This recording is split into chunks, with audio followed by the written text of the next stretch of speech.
Hi everyone, it's me, Nehemiah. I'm going to talk about the revolution and why I think there could be no reconciliation plan. First of all, let's talk about the end of the solitary neglect. Solitary neglect. I don't know how to pronounce it. Although there is no documentation of the solitary neglect from the British Empire, it lasted from 1690s to the 1760s. Solitary neglect is a British policy on the 13 colonies that let them get away with the laws that pertain to trade. Britain did not have any agencies in the colonies because it was expensive to send troops to the Americas. The British attempted to get rid of the policies of solitary neglect and impose new taxes or acts. This increased the British revenue. Now we're going to talk about the 7 Years' War, or what we call the French and Indian War. The 7 Years' War was made up of two problems. One revolved around maritime and conflict between Britain and its main enemies, France and Spain. The second problem was the Frederick II of Prussia and his opponents, Austria, France, Russia, and Sweden. Although the Britain fought the war for 7 years, the colonists of America fought the war for roughly 10 years, in which they brought much debt and death upon themselves. In the colonies, we called the war the French and Indian War. We mainly fought because of the rule of Britain over the colonies. Now we're going to talk about the Proclamation of 1763. The Proclamation of 1763 was issued by the British to stop the movement of the Americans into the Appalachian Mountains or past that area to the west. We're going to talk about the Preliminary Revenue Act. These acts existed with your Tea Acts, your Sugar Act, your Township Acts, and stuff like that. And what it was for the Britons to gain money they had lost during the 7 Years' War that they had with the French Indians, the Spaniards, and many other countries. After this, we have the Boston Massacre. The Boston Massacre was an event that finished within a couple of minutes. This led to Hutchinson putting a regiment to an island in the harbor to stop more bloodshed. He also put Captain Thomas Preston and his 8 other soldiers in jail for their own protection.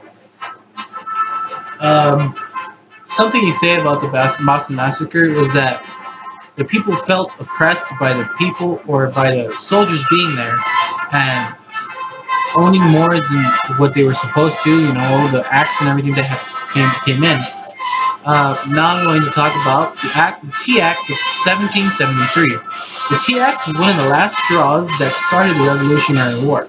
Americans had resumed buying tea from Britain. At the same time, they were also bringing in tea from the Dutch, which was illegal. The British hoped to lower the price of East India tea, including the duty of the Dutch, below that of smuggled Dutch tea, motivating Americans to obey the law. Now the Boston Tea Party. The Tea Act was a painful reminder of Parliament's rule over the colonies and was hated. In November of 1773, 3 ships arrived and dropped off all their cargo except for their tea. For the next 20 days, the tension built within the city and the ships. And on December 16, about 100 to 150 men disguised themselves as Indians and dumped all the tea from the ships, which was like thousands of pounds, into the sea. Now I'm going to talk about Lexington and Concord. Lexington and Concord was the first real fight of America as their Revolutionary War against Britain. Um, Under pressure from Britain, some 900 British forces at Boston staged a raid on a suspected Patriot arms supply in Concord, Massachusetts, starting the first battle of the Revolutionary War.